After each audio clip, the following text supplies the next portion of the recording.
You really cannot bridge the digital divide until you address the energy divide. 1.6 billion people have no access to electricity. We have 1.4 billion people with no access to communications. Go figure. There is a link right there. So I've been actually involved, if those of you are at Africa Telecom, I actually had a session there where we talked about new innovative business models for telecommunications companies, and Green Telecom was one of them.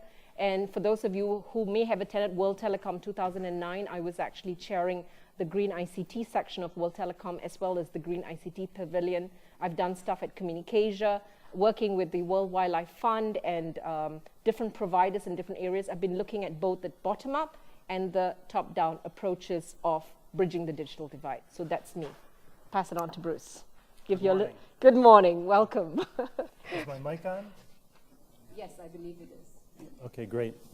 Well, my introduction, my background is actually in power engineering. I started out my career with a electric utility as an engineer, and then moved into the telecom space. Did quite a bit of work in designing data centers for telecommunication companies while I was at Sun Microsystems. And towards the end of that career was actually how to green those data centers, because we all know in the data center market the huge amount of energy that they take, and designing and building more cost-efficient and energy-efficient data centers is critical for most telecommunication companies. The last couple of years I've spent in how do we actually extend the broadband networks into rural areas where energy is an issue, and doing solar-powered networks, doing solar-powered community projects for schools as they roll out ICT, such as the one laptop per child, or computer centers within the schools. How do you power those in areas where really energy is the factor holding back development in those regions? And you were talking about having a conversation with the CEO of Rwanda Telecom, I believe, that had come to visit you when you were at Sun. Right, so this whole area that I've been working in and how to bring connectivity to rural areas where energy is the issue actually started with that conversation. So the CTO of the Rwandan phone company made a passionate talk, this was quite a few years ago, on how he's trying to bring internet connectivity to the universities and the secondary schools, but left out the primary schools. Said, well, they don't have electricity, so without electricity they can't have a network. So the power engineer in me and the telecommunication engineer said, well, that's a problem I can solve. Why don't we just create small Wi-Fi powered, solar powered networks that can address that energy divide to get the connectivity to those schools. And what I learned in the process, of course, as an engineer, you have your blinders on. Okay, I fixed that small piece of the puzzle, but then all of a sudden the social political is actually a bigger piece of when you start bringing broadband is one thing, but now you're bridging that energy divide and dealing with that. There's a whole other set of issues and problems that arise because of that. So the reason I know that little story is because I was one of the persons who co-produced the Green Planet documentary, which I hope and everybody would go to telecomtv.com and you will see a whole section on Green Planet, and Bruce was one of the people that we actually interviewed for that. And along the way, my path took me to GSMA and the amazing work that they're doing there on Green Power for Mobile. And I had the pleasure of meeting Mike in Bali this year in July for a workshop session there. And so we're delighted that he's been able to come and join us. So Mike, please. Thank you very much. It's a pleasure to be here today. And yes, indeed, we met in Bali. We have the chance to have workshops organized in very nice places around the world. So Bali was the last one, and we're going to have a new one in South Africa in 2 weeks from now. So a bit about myself and about what we do at the GSMA. So the GSMA, if you're not familiar with it, it's the GSM Association. So we're the associations of all the mobile operators in the world using the GSM standard. And within the GSMA, I'm working actually on a program called the Green Power for Mobile program. So it's coming from a project that was done 3-4 years ago in Africa with an operator in Namibia. And actually, there was a need that was identified at the time, saying a business case could be developed around the use of renewable energies for base stations. So it could involve the use of solar technologies. It could involve the use of wind turbines, for example, or any kind of other renewable technologies such as biomass or fuel cell. So building on that first project, we developed an expertise. And now we completed around, I think, 21 field studies around the world, so with mobile operators to assess at which sites a mobile operator could deploy solar technology or any kind of renewable technologies. So this is one part of the things that we're doing. Another part, and it's a concept that is really interesting, and it's the basis of the reports that you might have in your hands. It's called the community power from mobiles. So I will talk about it more a bit later, but just to present the concept, it's to use the excess capacity that you have at the base station to provide charging services to the communities that live around the base station and which don't have access to any kind of electricity so far. So it's a very early stage, but it's a very promising idea so far. So around these two projects, we are doing other works, trying to understand a bit more how actually the access to mobile is linked to the access of energy, and it's exactly what you were saying before. If you want to use your mobile phone, you need to use energy, and you have to find solution to charge your phones, basically. And I've been doing some... Your official role is, if you can see across the board, I run my own telecommunications consultancy company on Green ICT, and we have Bruce, who's the CEO of Green Wi-Fi. He's taken it, and you talk about what you're doing as an analyst at GSMA. We shared a little bit about story, how we came into it. What was your story as to how you came into it besides doing GSMA? That's a very good question. Actually, I was working as a telecom consultant before in France for 4 years, mainly on the latest innovations. So I was working a lot in Japan with NTT Docomo to analyze the latest trends that could be applied to the mobile services or technologies. That was very interesting, but very different from what I'm doing right now. And before that, I worked in the US. And they do a lot of energy efficiency work, right? Which is, yes. At the time they were doing. It was focused a lot as well on this kind of NFC technology, so how you can use your mobile phones to pay for services.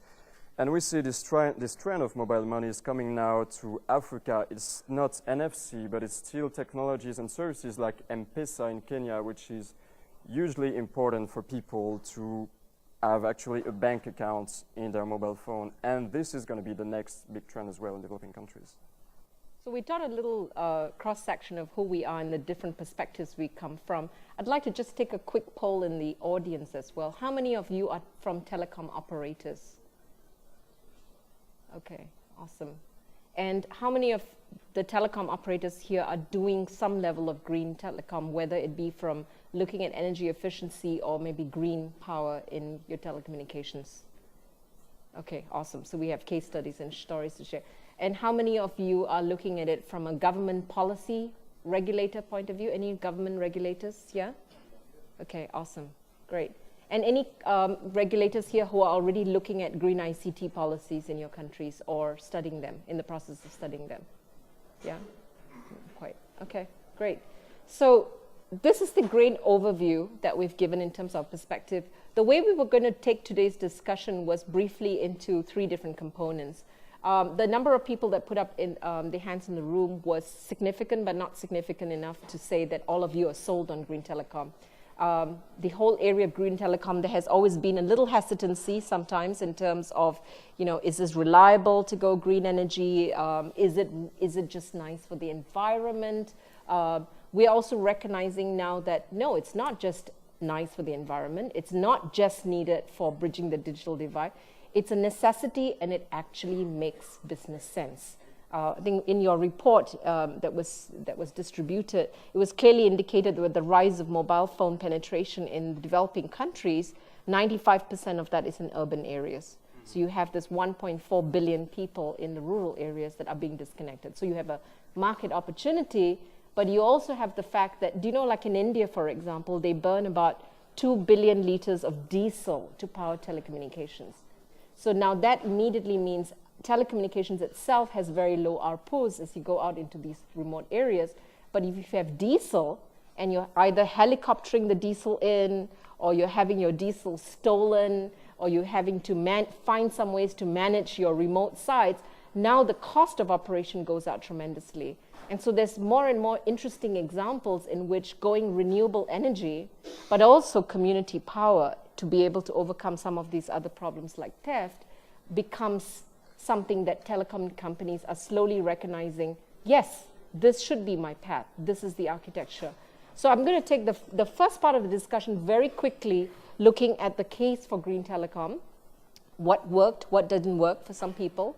And the bulk of our discussion today would be looking at modalities. How can you do it? Is this the business of the telecom company? Or is this the business of an energy company? Or are there different modalities in which we can make this work for it to be business sense to the telecom operator? Okay, so just taking the first part real quickly. Do you think everybody is sold on green telecom? Well, you know, and everybody has a different definition. Yes. You know, to start with some of these projects, of course, the definition is, are we using ICT equipment that actually is, from an energy standpoint, is designed to use the minimum amount of energy, but still provide the performance needed, whether it's a Wi-Fi network, a GSM network, or even a computer in a rural school. I've seen so many projects. I've been working the last 18 months mainly in Haiti, and have seen many school projects where you know, someone has thought, well, we'll donate these high-end computers to the school, but at, you know, 500 watts of energy each, they can't afford the energy or the diesel fuel or the solar installations to actually power those. So the first step is really, are we selecting the right ICT equipment for what we're trying to do? The second then is, how do we power that? And in the case of a recent school that I was working at in Haiti, you know, we were successfully able to put solar installation in to recharge 500 laptops every day, but now there's excess power. And of course, the number one thing they want to do is, you know, is the teachers want to charge their cell phones, and now the students are bringing their parents' cell phones into charging, and now the school's looking at, well, what if we run this as a small micro business and actually, you know, provide that as a service of charging cell phones to raise extra money for the school. So you can talk a little bit more about that under the how. But the, you know, still the key component is we need, you know, from a green ICT perspective, selecting the right equipment. And then, you know, how do we, you know, select the right energy source to power that? Yeah. So rather than buying a Rolls Royce for an area where they have dirt roads, you know, and then trying to figure out how I'm going to build this huge, amazing road for the Rolls Royce, try to figure out whether I need a Rolls Royce in the first place. Exactly. Yeah. Okay. Yes, Mike. So I think we're getting there in terms of the use of green energies for the telecom world, saying, I was speaking about the business case before, and when I say that, it's, so first, when you use solar technologies or wind technology for the base station, you reduce your greenhouse gas emission, of course, but you reduce your operating expenditure. So on the long term, it's much more interesting to use solar technology compared to diesel. So you cut out your reliance to diesel technology, which is really interesting in developing countries, where you say you have a lot of theft problem of the diesel fuel, or you have theft of generators, for example, in very remote sites.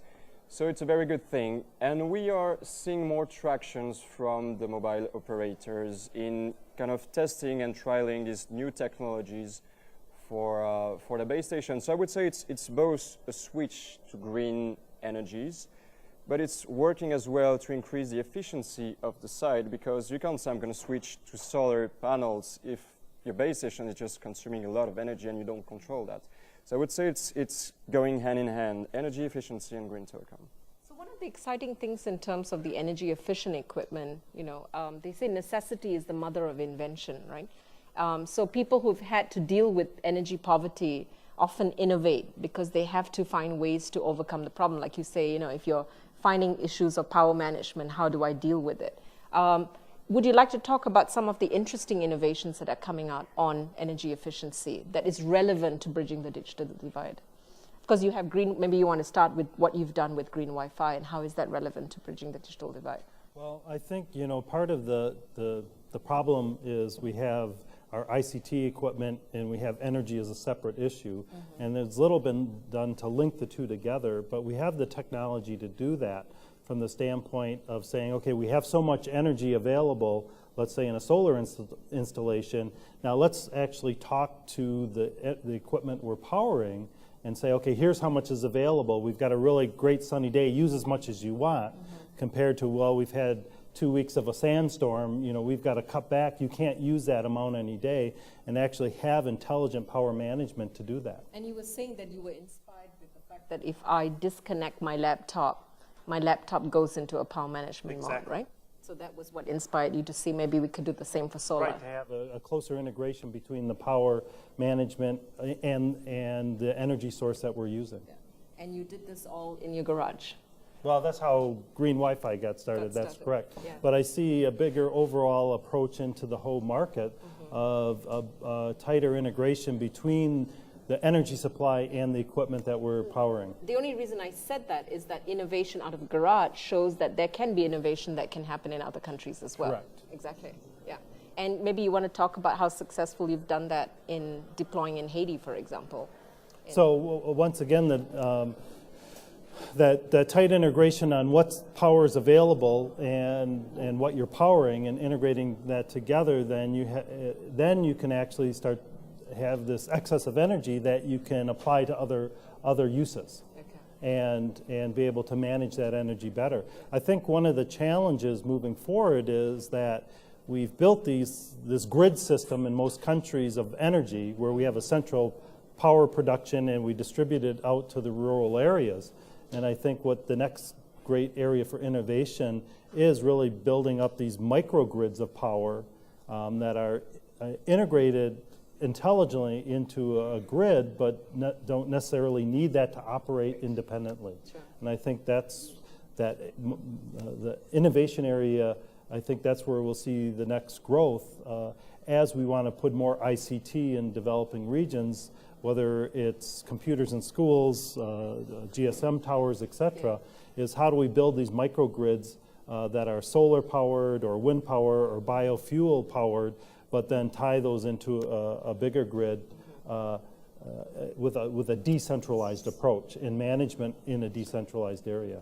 For GSMA, I know you put a list of all the different companies that are working as partners, and in that list you've got some very innovative companies. I know one company in India that I know of, VNL, for example, that re-engineered the base station to run on the power of a light bulb. That's quite innovative stuff. Can you talk a little bit of some of those innovations you're seeing? Okay, so yeah, basically when you think about, how the BTS works in off-grid environments, I was saying they use a lot of diesel, so it's not very environment friendly. It's wasting. It's using a lot of money as well. So the goal is, because in these off-grid environments, usually people don't have a lot of income and it's very low RPU for the mobile operators. You need to find a solution actually to optimize your base station so you don't spend a lot of money on the operation of it. So yeah, VNL is an Indian company actually that came with a very small BTS that could be deployed very easily and use kind of solar technology or hybrid technology as well. So you can cover your customers. They live in a village and they're covered by the base station. I think it's up to 500 or 1,000 customers, for example. Something like that, yeah. And still you can reduce the cost of deployments, because when you think about deployment of a base station, it could be up to $50,000 or $80,000, for example, if you have to cover a lot of customers, for example, if you use diesel or if you build solar panels as well at the site. So when you deploy this very small solution for, let's say, 20,000, you can have a return on investment which is much quicker and much more interesting for the mobile operators in the end. So yeah, VNL is doing this kind of work. I know another company called Alto Bridge, who is doing a lot of work in Indonesia right now. So it's all about finding solution how you can cover your customers in off-grid environments for an interesting price and investment up front.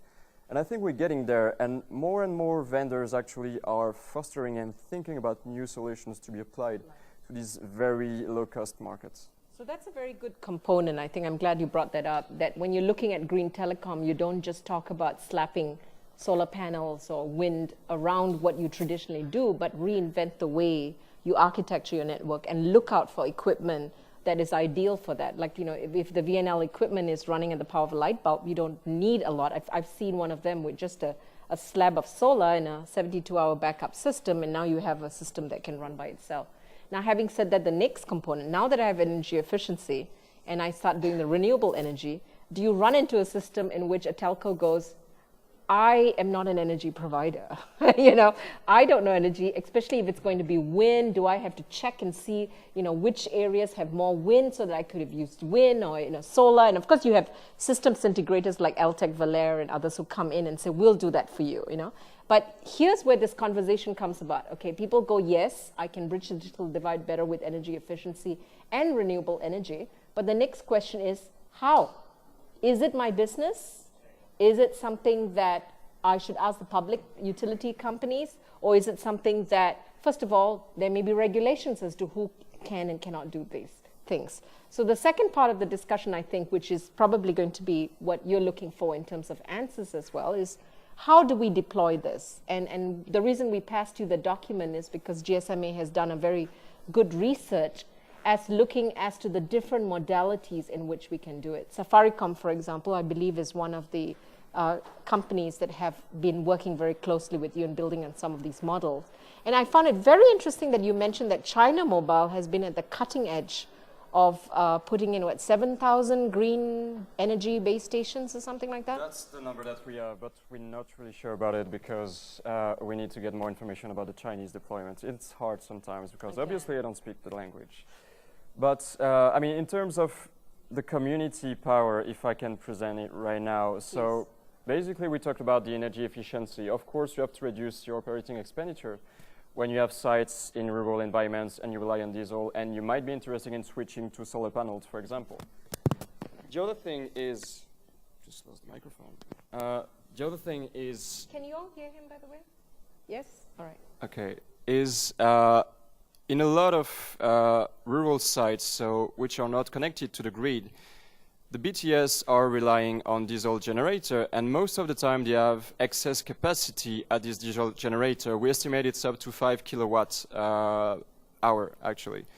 So this excess capacity is unused right now, and we thought this could be used to provide charging services to the community, because obviously, as we were... Green, though. This is diesel generators you don't know. For now, it's diesel generator, of course. So the situation is, why don't we use the power that we have so far to provide charging services to the community? Because, of course, when you're a mobile consumer and you live in a village, let's say in Africa, you're not connected to the grids, maybe. So when you're not connected to the grid, most of the time you have to go to the nearest village connected to the electricity grid, and you have to walk maybe for 10, or you have to take a motorcycle for like 10 to 20 kilometers. You have to travel for 2 hours, and then you have to go to a shop, a charging shop, to charge your mobile phone, and you spend up to 30 cents per charge. But when you have very low income, it's a huge amount of money that you are spending on charging your phone. And we did some field studies in Africa. That's a remarkable data in itself, that people are worth, and they would actually walk 10 kilometers just to charge their mobile phone. So the fact is, they see the value of the phone, they need it, it's useful for them, but they have a problem, and it increases the cost. Yeah. They need the mobile phone, because the mobile phone is like the last, I mean, the only link for them with the rest of the population. If they want to call their friends, family, if they're farmers, they want to call their clients, or if they want to call a doctor, they're sick. So it's really an extremely important tool. So the goal of this community power would be, because we have so many base stations in rural environment and off-grid sites, why don't we provide these charging services to the community for a price that will be a bit lower to what other people are charging, or paired on actually the expenditure that people are spending right now. But it will save them time, so they don't have to travel for like a day to the nearest village. When they travel, they lose income as well. Exactly, because they don't spend time on their business, or they don't spend time with their families. So it's this kind of new concept that we're trying to push to mobile operators. The phone is dead, they're not using it. That's the thing. We estimate like almost like 1 day per week they're not using the phone because the battery is depleted. So with the charging stations, you found there was like quite a significant increase in revenue for the mobile operator, right? Yeah, exactly. We based this estimate on a study by Digicel that was made 3 years ago, I guess, that stated when people have access to charging solution, there is an RPU uplift by 10 to 15%. Actually, so it's quite an interesting... And this ARPU uplift is purely from more usage and not from selling power, right? It's only by the fact that people are using their phone a bit more because the battery is on. That's the only thing. So when you think about it, it's really interesting as well for mobile operators to provide charging solution to these people. And the community power concept is really based on that. You were mentioning Safaricom. They have been very proactive in this concept. So far, they have deployed community power charging booth, so people can come at the base station site and charge their mobile phones at 30 of their sites. So it's not only providing charging services, it's also providing other kind of energy services to the community. So in some villages, they're providing street lighting, for example. They install like a water pump for the people so they can get access to clean water. And I think in Safaricom's case, they found that by giving these benefits to the community, their base stations are actually safer. Very good point, Lena. Exactly, that's what you will see in the report. So you have a huge theft problem in a lot of countries around the world. For example, I know in India, mobile operators estimate that 20-25% of their diesel expenditure in off-grid sites is due to theft. So it's a huge amount of money they spend on that. And Safaricom actually noticed that when the community is involved in running the base station or they just have access to charging services, they take care of the security over there. So it's all about involving the community in its charging services because it's benefiting to them to use their phone. And if you can use this energy to, I don't know, foster entrepreneurship, that's the goal as well, to foster this economic growth at the rural sites. And I believe even for solar panels, I've heard that the theft has been people taking them and using them as coffee tables, or, they get the resold. But by having community involvement, people know that's power for the community, then everyone protects it. Yeah. It's not a one-size-fits-them-all like solution, but at least it will contribute to reduce thefts. And I mean, as from a mobile operator's perspective, so you have a lot of incentives, so you can increase your RPU. We think you can reduce churn as well because people are relying much more on your brand because you're providing not only the airtime and the mobile communication, but also the energy, which is good in the sense. So it's all this kind of small incentive, which in the end, when you think about competition in developing countries, it could make a difference. Yeah, talking of the energy equation, one of the things we had in our discussion this morning was that there's a lot of things going on in the energy world, just like we're trying to bridge the digital divide in our world.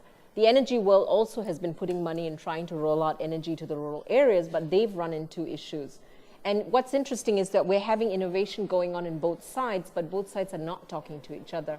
And if only we did talk to each other, get the communications people and the energy people talking, I think we'll be able to reach this issue a lot faster. You are involved as well in a project in Haiti to do community powering, right? Would you like to talk a little about how that has worked well in that community? Well, and those have actually started with the schools that were rolling out laptops to the students. And now all of a sudden here's this power source that the community wants to participate in also. And an interesting thing is as they started charging the cell phones for the teachers and then expanded it that the students could bring the cell phones to school of their parents to recharge. Now more parents were showing up and actually getting more involved with the school because before they had no reason other than to drop their children off. They're actually coming to the school because they want to pick up their cell phone and they're really seeing what's going on. And the next step is, okay, we do have excess power, for example, on the weekends when the laptops aren't being charged, and how can we extend that into the community for lighting, more cell phone charging, for pumping of water, for example. And so the approach we're actually taking in some of the communities is a public-private partnership where we want to have the community involved in doing maintenance of this microgrid that's going to extend into the community, that we have the partnership of the Minister of Education and then of the cell phone operators, the private entity. And so trying to pull together this public-private partnership so that we have a long... What's the role of the cell phone company?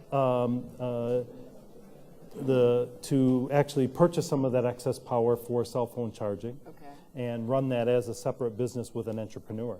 With an entrepreneur. So Exactly. The entrepreneur is the energy provider working with the telecom companies buying power from that person. Exactly. Okay. And how does the government play a role? Well, in the case of these schools, it was the project to provide solar energy to the school was through the Minister of Education. So they provided they run and operate the school, but once again, they're in the business of education, not energy production. Okay. And by pulling together this public-private partnership to oversee it, it takes one step away from the Minister of Education, who's, they're in charge of not energy production, but providing education. So the public-private partnership is driving. Okay, we have this excess power. Now, how do we let the community partake in it? So the entrepreneur is an energy provider who was not typically an energy provider. Right. He was an entrepreneur now that has the responsibility for, as that energy extends past the school, to maintain that network, that energy network, to do that. Okay. And did he have to get any kind of regulatory approvals to be in the energy business? That's the next part we have to tackle. All right. Okay. So this is one model where the energy provider was an entrepreneur, dealt with what he is learning to do. The school focuses on what they are good at doing. Everyone focuses on what they're doing. And you have some other models where a telecom provider does the energy part, and other models where an energy provider works with the telecom provider. Would you like to talk a little bit about those two models and the pros and cons of either model? Okay, so we think, as you said, you were speaking about the tower outsourcing, energy outsourcing a bit before. So now you're assuming the Telecom company is running their own tower as opposed to outsourcing the tower. Yeah, we have those three models as well, right? It's a complex industry, I would say. So I think India is a very good example of that because, 5 or 6 years ago in India, you had these telecom towers owned by mobile operators. In 2007, they began to outsource telecom towers to tower companies. And now, so in 2011, there is an estimate up to 75% of telecom towers are owned and managed by tower companies. So it's a huge number. And we think there is no reason why this trend will not come to Africa. Because of course, when you outsource your infrastructure, you're reducing your cost in the end. And you can do site co-location, which is as well reducing the cost overall for the mobile operators and the industry, which is good in a way. It's supposed to be one way to go green as well, infrastructure sharing. Exactly, because you use less tower sites, so you'll use less diesel, and obviously, and if we're confident in the future, we'll use solar panels and renewable energies. So there is one thing. The other trend that we see in India right now happening is the outsourcing of the energy parts to companies like Applied Solar, which received a grant from the IFC recently of $150 million to build renewable solutions for the base stations.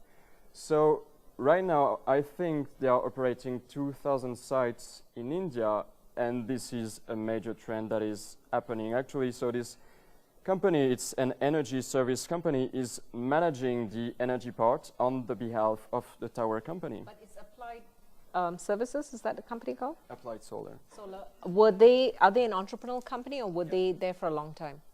They're based in India, they are entrepreneurs, they're a very small team, I think they're like 15 people so far. Have to get regulatory approvals, or has India allowed that to happen? Yes, they allow that. Actually, India is doing more work in terms of regulation to allow this kind of outsourcing to be done, so to benefit the whole industry and to develop the use of renewable energies, which is obviously very important. So I would say when you were speaking about regulation is hugely important to build a healthy community environment to develop the use of renewable energies. You were speaking about development and the deployment of micro and mini grids.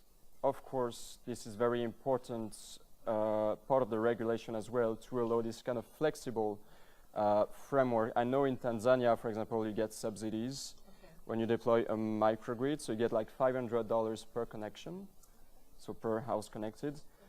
You don't need to apply for a special license when you have a project under a megawatt, which is interesting as well, and it's perfectly fitting this kind of community power concept, which is way below, in Tanzania, and way below 1 megawatt. And it's done out of the Ministry of Education, Energy that had this policy in place? Yeah. Okay, all right.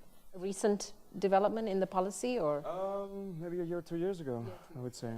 I'm not like hugely familiar with regulation in other countries, but Well, you know, there was a report that came out that clearly linked energy to the Millennium Development Goals, and out of that has come a lot of initiatives as well. Yeah, exactly. That was a recent conference in Norway that stated that if you want to achieve like the other Millennium Development Goals, because you don't have any energy focused Millennium Development Goal, which is a bit bizarre, I think. Yes, but anyway, yeah. you need energy, and if the telecom world can participate to this access of energy in a green environment, that will be a major outcome and major result. So what's interesting is that the telecom world can play a role in two ways. I see it from, if I summarize what you just said. One way is excess energy and then having community come in, because there are a lot of benefits from it. You increase your ARPU, you have community ownership, etc. But you also have another model where if a telecom company doesn't want to get in the business of energy, by becoming the anchor customer of an energy provider, they also make the business case better. So it's a win-win as well, right? And you have such projects still in India for now. So it's a project funded by the Rockefeller Foundation.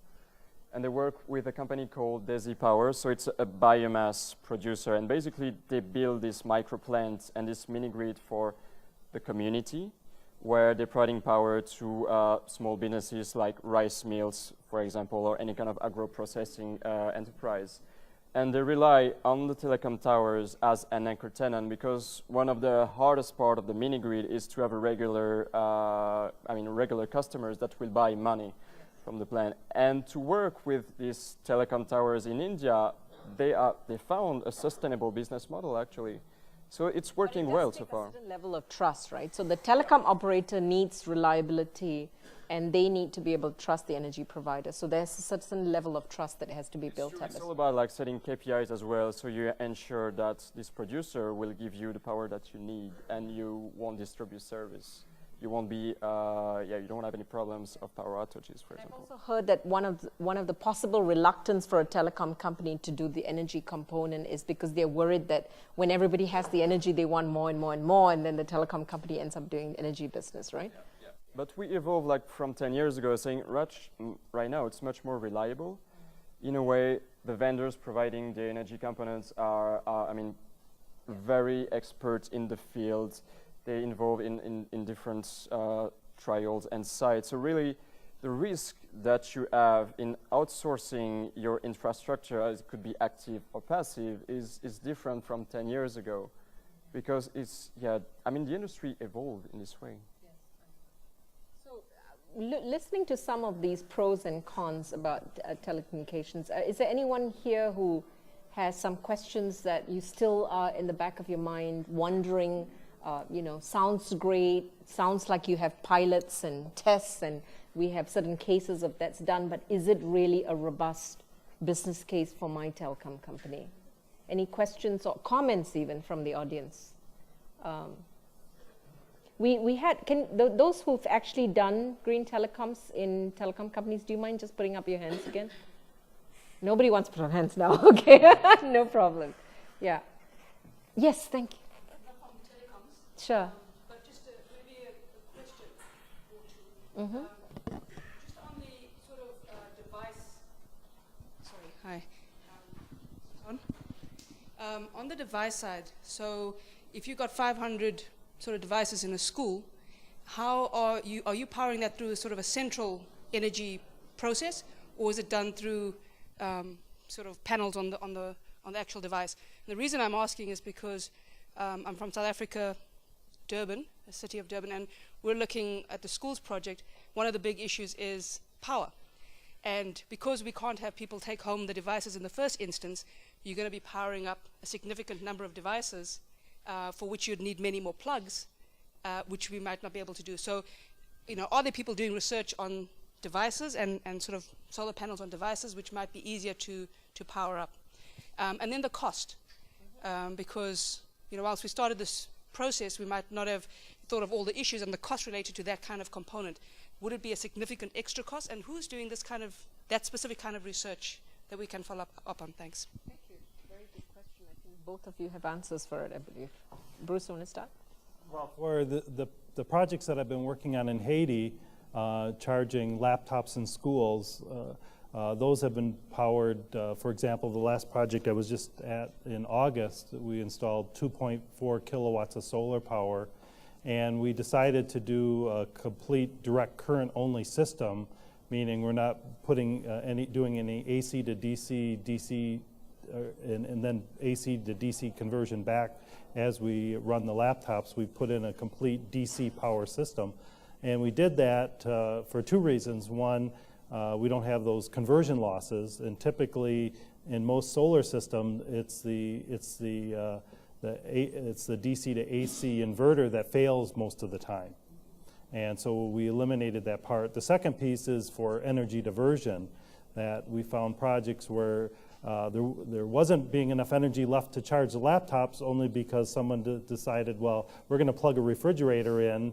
and nobody knew about it, and that was taking all the energy. So we designed those systems in Haiti to be specific for recharging the laptops. The good news is we did have enough energy. 500 at a time. 500 at a time every day, and there was excess energy that we were able to use for cell phone charging into the community. So you brought people to school because they charged their parents' phones, you said? Yes. So there's a lot of unintended consequences that come along with it. People actually send their children to school so that they can get some portion of electricity back. But the challenge, of course, with rolling technologies out in the school is really gets down to the capital cost. It's inexpensive to buy a diesel generator, but the long-term fuel purchase is very expensive. But if I compare, as the problem was occurring in Haiti, they're comparing, I can buy a diesel generator for $2,000. I don't have the $18,000 to buy the solar panels.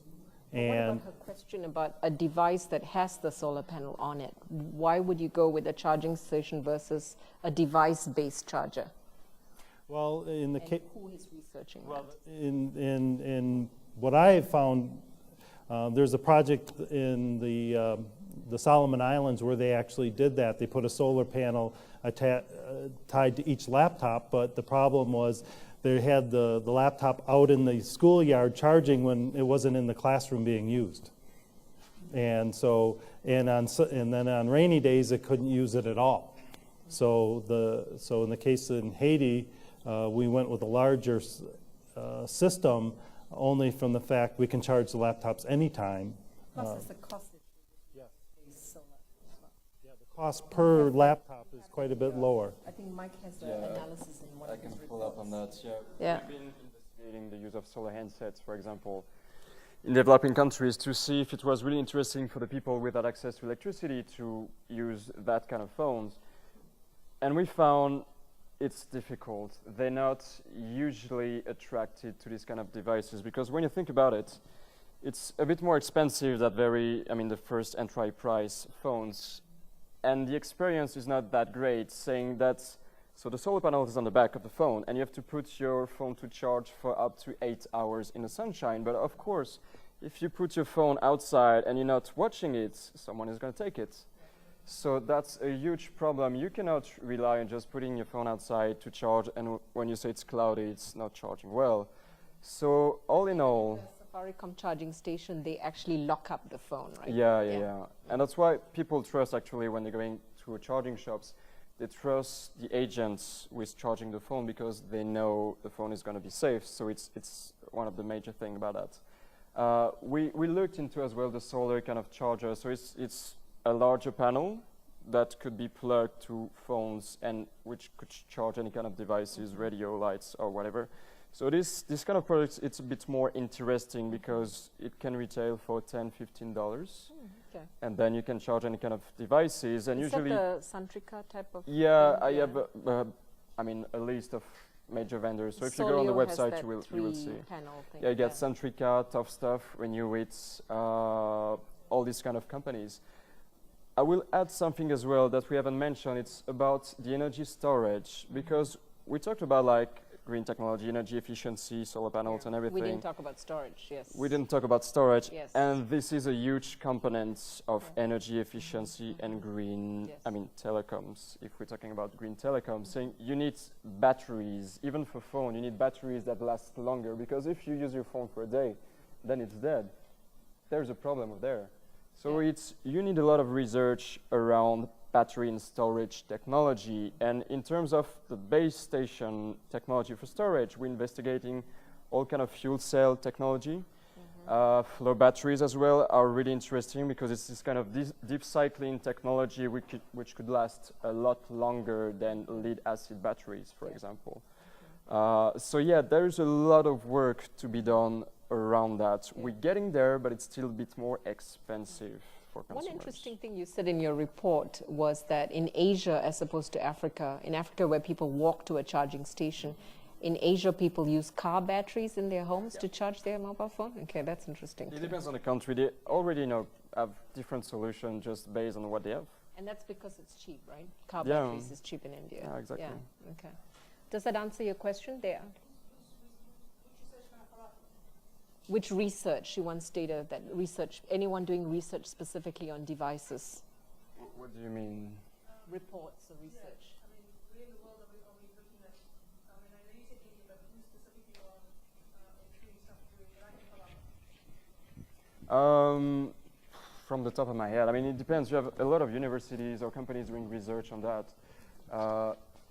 There is a very interesting company called 819. It's a UK-based company, and they've developed solar panels using organic solar cells, so which has a lower cost than the traditional solar cells that we have right now.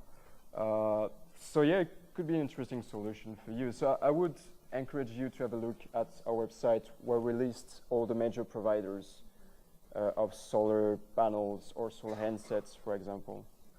A lot of this is also the coming together of the energy world and the communications world. These two worlds are coming together. So people are piloting it. There's research done, but it's hard to tell exactly which university or which person is just focusing on that. But some of the things, answering part of your question on why not a device-based thing, is that a lot of times people think affordability is the only thing they need to think about. So if I'm doing a solar lamp or I'm doing a chargeable stations unit, if I can bring the price down to $20, then people would buy it. But if you're in an area where people earn $1 a day, and if I'm a vegetable seller and I make that dollar literally every day, $20 is a lot of money. Even if I'm going to get microfinance loan or whatever. So innovative financing models also become equally important. So there's a project in Bangladesh called Green ICT. And what they did was everyone pays money to buy kerosene. In fact, they found that in many places, even with people earning $1 a day, they spend up to 1/3 of their income on energy. They buy kerosene, they buy dung, they buy just to have some energy. So that itself was an area in which they could leverage, that people could buy into. Another interesting thing that Green ICT found was that a lot of homes were willing to, with this financing model of pay as you use, was that the thing that drove these homes to actually want solar on their roof was because they wanted to charge their mobile phones. That is what. So Green ICT, for example, deployed about 400,000 solar homes within a very short period of time because people wanted to charge mobile phones. So there's a clear linkage there in taking demand of why people want the energy. Some people would say, oh, I can live with my kerosene and still burn the wood. They're not going to suddenly go green, but because there's a clear interest. And here's where you have a very nice synergy where the telecoms world can actually come in and leverage the energy world and work together. Yeah. So, any other questions from the audience? Any hesitation still in terms of green telecom, applying it? Do you feel like it's reliable? I mean, there are a lot of questions in terms of, do you go solar? Do you go wind? Do you go biofuel? Do you go biomass? Well, I think, one of the challenges as we see, energy issues in these emerging economies is that the economy is growing faster than the energy providers can supply. And the cheapest means of energy is putting in gas or diesel generators. And the challenge in this whole marketplace is now, how do you put together an economic package that allows them to actually look at green energy because the upfront capital cost is more. And I think there's a challenge here for the regulators, especially as this community energy model evolves more, that the Minister of Education, the Minister of Energy, the Minister of Telecommunications, and the ICT ministries are talking together, addressing these issues and coming up with policies, and such as what you've talked about earlier, where if it's under a megawatt, it allows these community networks to grow organically without a lot of regulation. Yeah. And I think that's key because in my experience in working in Africa and places like Haiti, the default factor is, oh, I'll buy a diesel generator. And it's funny to see this whole industry that sprung up, for example, in small Haitian villages where you've got an entrepreneur actually now goes and finds the lowest cost diesel fuel and brings it back in large drums and then puts it in 1 liter containers and sells that for a large amount of markup because people can only afford to buy a small amount at one time. Yeah, which is why they're stealing the diesel Exactly. from the base stations. Yeah, they can make a lot of money. Yeah. So unfortunately, diesel generators have become the de facto standard as the energy needs have outstripped what the grid power can supply. So it's a mindset shift as well that needs to Exactly. happen. Yeah. Yeah, I think just to build up on that as well, as we were mentioning before, I think the solution will come from this decentralized approach, saying the electricity grid is not going to reach the far ends of some countries. So you will need like decentralized solutions like microgrid, mini grid, or even telecom towers providing charging services, basically. And it's about as well allowing people with very low income to have access to energy. We know they cannot spend like $100 to buy solar panels because they don't have $100. So there are some solutions right now that are being developed to allow them to buy their energy as a pay-as-you-go model. So Mobile payments, right? using mobile payments, which is very good Which is for new the revenue telecom for the industry. mobile operator as well. Of course. Yes. So I mean, M-Pesa, the mobile platform, is hugely successful in Kenya. They have like 14 million customers right now. So I think it's 10 to 12% of their revenues annually for Safaricom. It's amazing.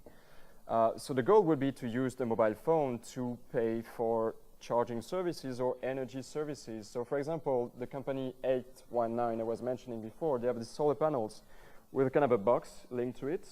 So basically you have to call a server saying I want to spend like $1 of energy today. Then you receive like a PIN code that you have to type on the device, and it unlocks the solar panels. So there is no upfront cost. You just pay as you go for the energy. So for the people using this kind of solution, it's much more interesting. And after, for example, $50 that you might have used on the energy, the solar panels is used, and you can use it freely. So it's all about like finding innovative business models, yeah, for that. Yeah, in fact, not using the mobile payment, using the more traditional payment as well. 2 companies, one in Bangladesh, which I mentioned, Green ICT, when they deploy it, people do not pay for the $100 solar panel, but they do have a $100 solar panel, but they pay whatever they normally pay for kerosene. Another company in India who's been very successful over the last 15 years is a company called Celco, and they've actually managed to deploy rural energy through this model. So yes, the decentralized model, what's exciting about it is this whole area of entrepreneurship, because now you have 2 types of entrepreneurships. You have energy entrepreneurs coming up on this, and you have new innovative entrepreneurs who are using technologies like yours to bridge the digital divide. So actually, to some extent, are we ready? You think governments are ready to let go of the centralized views? Or maybe telcos? You mentioned in your report, actually, that telcos actually benefit by having the last mile being dealt by entrepreneurs because they get a cut from the usage without the headache of rolling it out. It's true, yeah. It's true, but they need to work together, entrepreneurs and the operators, because for now, I mean, they did a lot of work on the corporate social responsibility basis, which is good, but it's very, I mean, it's just for a few sites, for example, in countries in Africa. So you need to develop sustainable business models if you want to scale it to like the whole extent of a country. Sure. That's a fact. So I would say, yeah, they rely on the small entrepreneurs, but they need to be proactive as well in some ways. And Safaricom is a very interesting operator because they're very innovative in their thinking. They try new solutions, and so far, it has benefited to them. So the kind of entrepreneurs that worked with them is maybe a kiosk outside the base station who takes charge of people who come in and charge, or if the base station is too far away, then they have someone who charges car batteries, right? And then they take them back to the village and charge people at the village. It's really based on the involvement of the community over there. So you train, you educate the agent living in the community so he can run the charging station on the behalf of a vendor or the mobile operators, basically. Okay. So they get a share of the revenues, basically. So Safaricom is not doing that business, but it's a complementary partnership. Yeah, exactly. And the PPP approach you found in Haiti working pretty well too. Well, we're just getting started. We're really testing that model as we expand that the school being the hub of a community power. As we roll it out to more schools, we'll get a better idea on how that works. But once again, it involves the coordination between the operator and the private and public sector. Yeah. Any other questions? Yes, please. Yes. I did not hear nothing about the role of the government. Do you think the government should play any role in its choice of which type of energy? Because at the end, the government is responsible for the education, for the development of the people. Yes. So what is the role of the government in this framework? Well, thank you very much, because that's a very good way to end it. We touched on it a little bit, but I think it's worth highlighting. What is the role of governments? Well, in my view, it's really, as I said, there needs to be more coordination between the energy minister, the telecommunication minister, and the ICT minister. In these, as we start seeing these more decentralized power grids, microgrids starting up, and that regulation allows those to grow organically, but also grow being powered with renewable energy than a diesel model, a diesel generator model.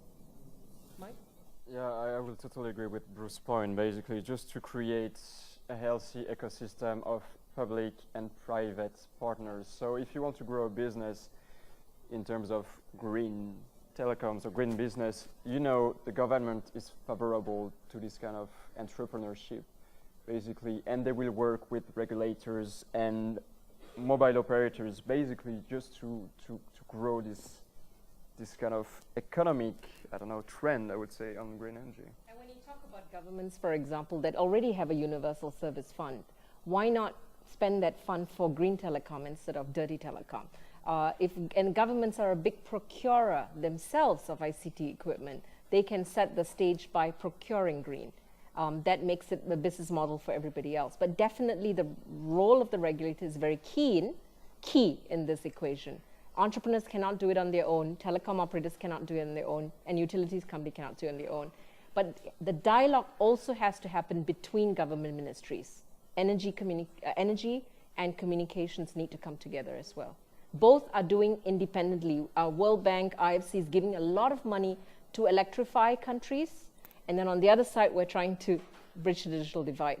We need to have governments talking within governments as well. That's another point. Any other points? Because we've come to, yes. So we're actually towards the end of our session, but we can take one more question. We seem to have hit a nerve now that everyone's talking. Yes. Hello. Ok, merci pour le débat. Dans le cas du service universel, les régulateurs financent l'installation des réseaux téléphoniques dans les villages les plus reculés. Dans le cas du service universel, les régulateurs financent l'installation des réseaux téléphoniques dans les villages les plus reculés. Ce qui intéresse le régulateur, c'est que le service téléphonique soit disponible dans les villages. Maintenant, dans le processus d'installation, les opérateurs ont le choix d'utiliser l'énergie renouvelable ou d'utiliser le groupe électrogène. Alors, vous pensez que le régulateur doit également insister dans l'installation dans l'utilisation de l'énergie renouvelable? Moi, je say oui, mais insister is a little bit too drastic. Maybe encourage or put incentives in place or give rewards. Or, how about you, Mike? What do you say? Yeah, I would totally agree on that. You cannot force them to adopt renewable technologies, of course. I mean, what we do at the Gsma is really to work with them to develop sustainable business model around the use of renewable energies. So I would say the role of the regulator is to encourage the use of renewable technologies on the mobile operator's perspective, saying this will contribute to reduce your overall, for example, pollution or greenhouse gas emissions. So really to stress out this component, saying you're contributing to, I would say, first the economic growth of a country, but then on the you reduce the reliance of diesel, for example. So and the government could also play a role in terms of seeing whether or not some of that carbon reduction can be monetized, I wonder. Yeah, exactly. The carbon credits are really important. We've done a bit of work on that, but it's still a bit early stage to really give some statements. But yeah, the carbon trade market could be interesting as well for mobile operators. The thing is, it's just a very long process of applying for permits and then getting benefits. India has adopted, the TRI has adopted a Green Telecom initiative to try to move that along. And they've also got the solar mission from the energy component. So I think a lot of governments are beginning to look into what their role is. But you know, to insist is a little bit hard because it's being developed, the business case is being developed, the modalities are being developed. But definitely governments can help to make it easier and give incentives. With maybe the Universal Service Fund could be one of them. So do talk to some regulators from India. They've done a lot of consultation with the industry. It'll be good to see. We actually did want to invite someone from India to be on the panel, but was unable to reach someone to be here. So yeah, I would love to have a follow-up discussion with you, if you like, in the next days or next week, to really present what we're doing and what we think what regulators could do as well. Is there someone from India here who's familiar with the Green IT policies? Nobody? Okay, no problem. Well, we've actually come to the end of our discussion today, and really, really enthused to have all of you here and the fact that you stayed. And I hope that you have taken back with you something that you can actually use, and you can actually see that this is very valuable. And I'm very, very grateful to both our panel speakers to have been here and shared your experiences. And thanks, Mike, for carrying all those documents that can be shared. And they can get both your contacts, I believe, from your space. There is our emails online, and we'd really like to continue this dialogue forward, because we're still at the even though we've been talking about this for several years, we're just at the cusp where this can take off, and studies and pilot projects and all that are really reaching the stage of wider scale implementation. So it is exciting times. And I think, as I said very clearly, if I were to give her, Swapna right here from Ernst & Young, a tweetable thing, you know, bridging the digital divide, you have to bridge the energy divide. And if we can bring the two together, we can make it happen.